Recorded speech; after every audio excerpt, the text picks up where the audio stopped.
जब हम बोलते हैं शिव, तो हमको पता होना चाहिए कि शिव एक शब्द नहीं है। शिव मतलब परमात्मा, शिव मतलब महेश्वर, ईश्वरों के भी जो ईश्वर है। शिव मतलब काल से परे की वो सत्ता जो मुख्य नियंत्रक है हर चीज का, जो भी घटित हो रहा है उन सभी चीजों का।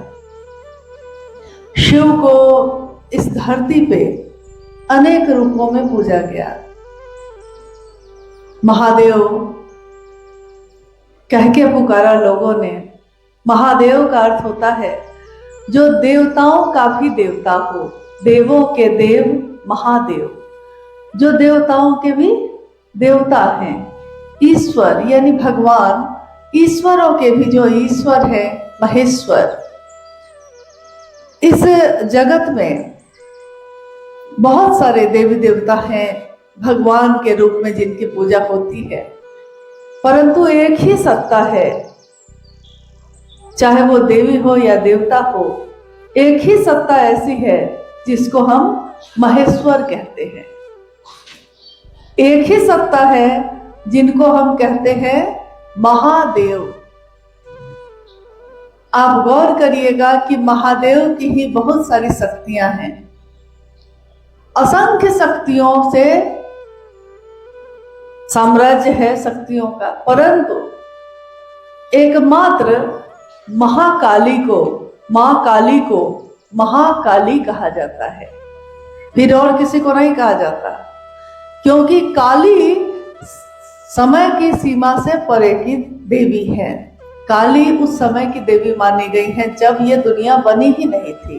शिव अपनी शक्तियों के साथ सुसुप्तावस्था में थे, जैसे कि सारी शक्तियां हैं परंतु शांत हैं। शक्तियों का प्रकटीकरण नहीं है। जिस तरह जब हम कमरे में लगे हुए स्विच बोर्ड पे जब हम किसी स्विच को दबाते हैं तो बल्ब जलता है, जब बल्ब जलता है तो हम कहते हैं कि रोशनी हो गई। क्या ये रोशनी थी पहले से कि नहीं थी?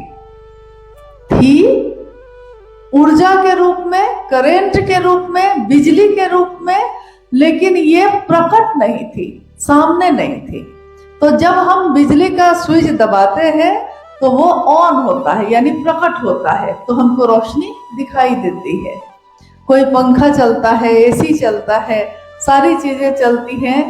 सारी चीजें जो चल रही हैं सबका प्रकटीकरण अलग अलग दिख रहा है।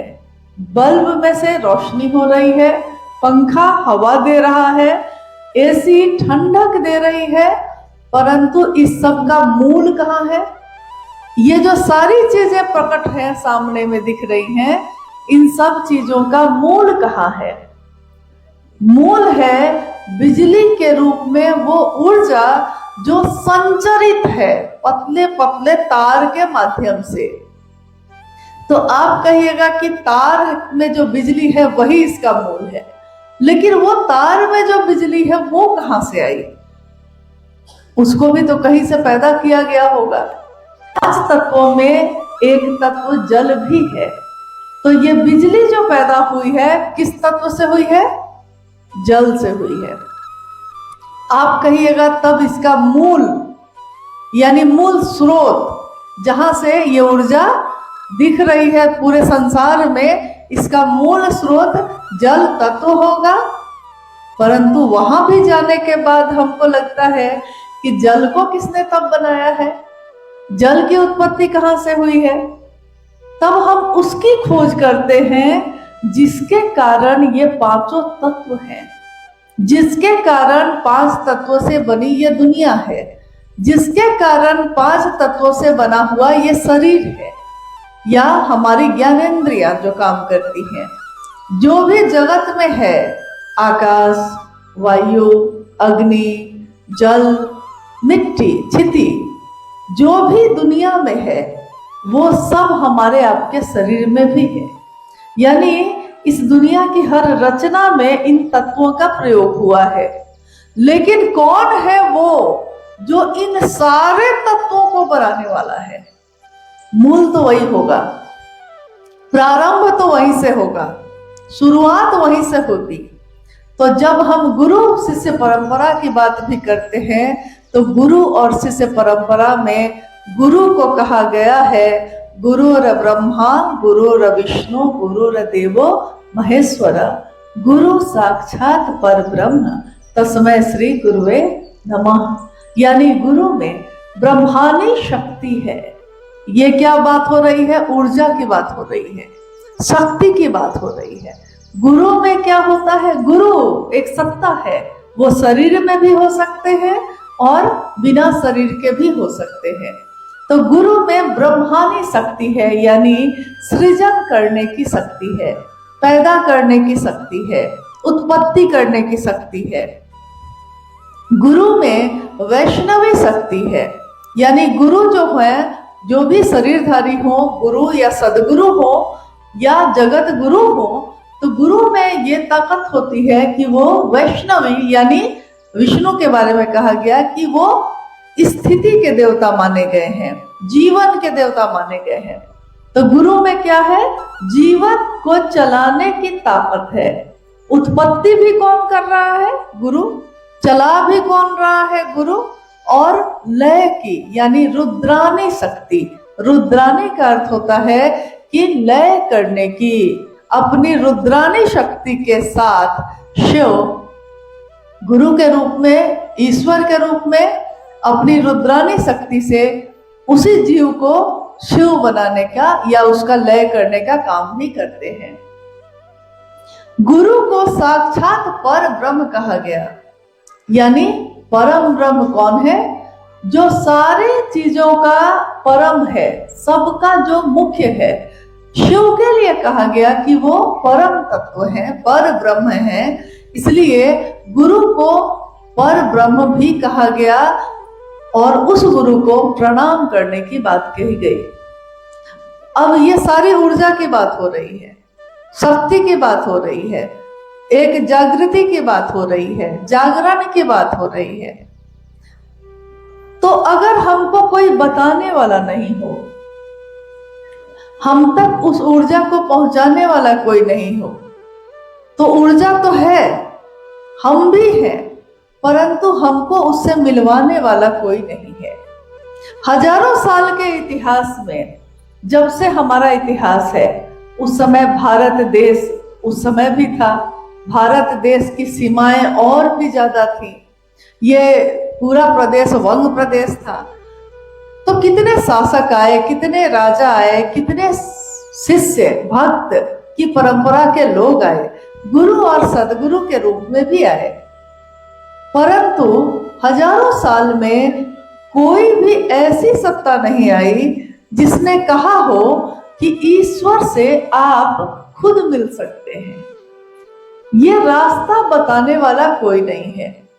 जैसे जब हम लोग आते हैं तो हावड़ा ब्रिज बना हुआ है, पुल बना हुआ है, तो पुल जो बना है तो नदी के इस तरफ भी तो लोग थे ही, नदी के उस तरफ भी लोग थे, परंतु इस तरफ से उस तरफ जाने के लिए पुल किसी ने बनाया, ब्रिज बनाया, पुल बनाया, तब कहीं जाके कोई पैदल भी जा सकता है, कोई उस पे अपनी गाड़ी लेके भी जा सकता है, कोई किसी भी सवारी के द्वारा जा सकता है।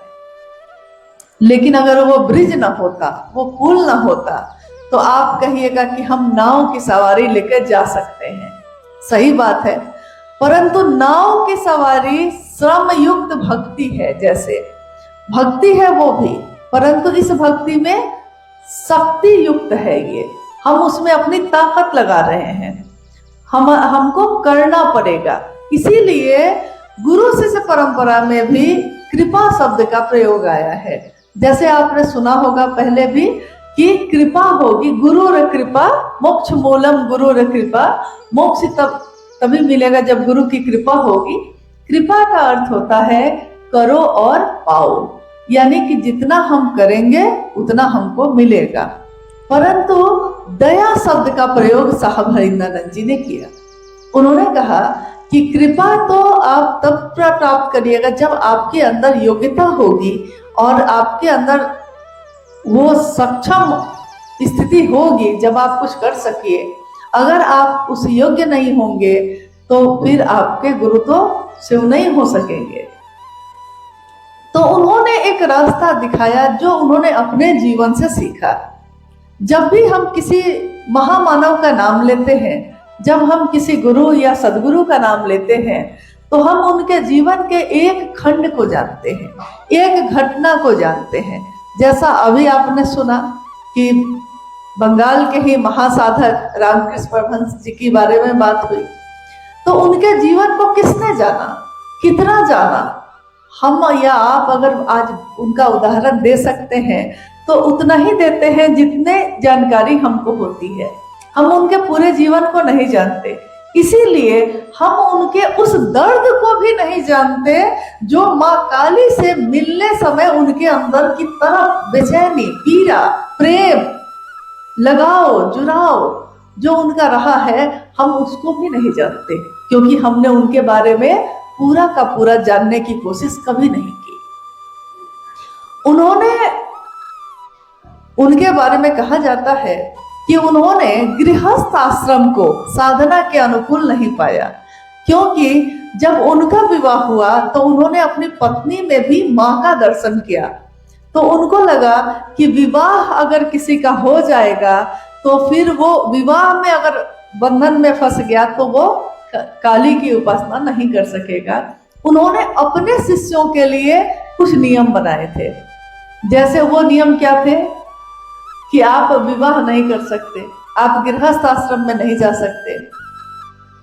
इसीलिए जो नाम आपने अभी थोड़ी देर पहले सुना, उनके एक शिष्य विवेकानंद या और भी बहुत सारे शिष्य, उन्होंने विवाह नहीं किया। बहुत सारी ऐसी घटनाएं आई हैं, दृष्टांत आए हैं। विवेकानंद के बारे में ही एक दृष्टांत आया है कि एक बार की घटना है, क्योंकि उनके गुरु ने कहा था कि स्त्री से दूर रहना है, तो उनके मन में ये एक बात थी कि हाँ, हमको किसी महिला के नजदीक नहीं जाना है। एक घटना है जो आपने शायद कभी सुना होगा या पढ़ा होगा। उस घटना में होता यह है कि जब वो विवेकानंद जाते हैं एक राजा के राज्य में, तो वो राजा उनके स्वागत में वहां पे नृत्य और संगीत का आयोजन करते हैं। क्योंकि पहले राजा लोगों के अंदर था कि अगर कोई बड़ा आदमी आया है आपके यहाँ, तो आप उसके स्वागत में भोज का और नृत्य और संगीत का आयोजन करते थे। वो राजा भी किए। तो वहाँ के प्रसिद्ध जो नृत्य और संगीत की जो थी, कहा जाता है कि जो वेश्या थी उसको बुलाया गया। जब इनको पता चला, विवेकानंद जी को पता चला ये, तो वो काफी क्रोधित हुए। उन्होंने मना किया, कहा कि मैं नहीं जा सकता। वो अपने जगह पे जिस कमरे में थे उसी में रह गए, वो बाहर नहीं निकलना चाहे, क्योंकि उनके गुरु ने कहा था कि स्त्री के नजदीक नहीं जाना है। तो स्त्री मतलब यहाँ तो और बड़ी बात थी, यहाँ तक कि वो उस स्थान से भी गुजरते थे तो बहुत दूर से गुजर जाते थे। कहीं ना कहीं मन में ये बात थी।